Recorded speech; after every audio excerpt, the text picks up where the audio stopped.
Popi thaba drug lalonba madi logi wangmada lam khopchili haibagi mayokta Zilangrong United Front Kamsom na yung mga yauna Kuki sing na popi thaba da sizinaba lautang sang yauna potlam kaya may thadokray. Tagdogo si Kangpokpi District ki manung chanba Wapongi Songnung Kuki Village da ngarang numidang pung taraga nitoy kara helakpa matamda thokibani.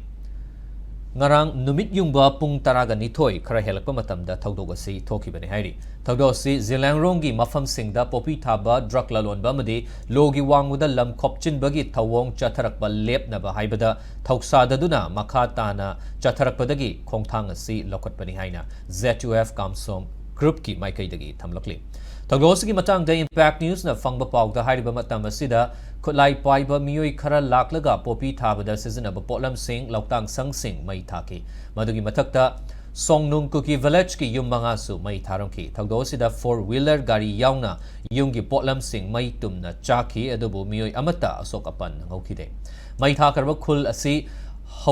naung na semgatpa Kuki kul ni hairi. Tagdo sida gi matang da mari lay na ba police station na ki sa malakato na tizin ba haukray. Tawzik faw bagi oy na chena ba miyoy amata fa ba pun bagi paw laytri. Panbayabadi wafong area ki manung chaliba Songnung Kuki Village ta popi tharambagi damak ZUF ki na haukiba chahigi November November 3 amadi November 3 amadi November kungama thoida popi panbi sing yathat kibaga thogdok laikrabani madugi mathakta police amasung central force na su haukiba chahigi November 2 November 9 amadi November kunda popi panbi sing yathatuna mahan khrabani ado popi paksan na thariba mafam asida Kuki CSO oiriba kotu amadi Sahilka ki maikaidagi popi thaba laite haina cherol thokpa lairi maragasida popi thariba singbo Kuki CSO singna saugatuna yokhatli haina ZUF na maral siribani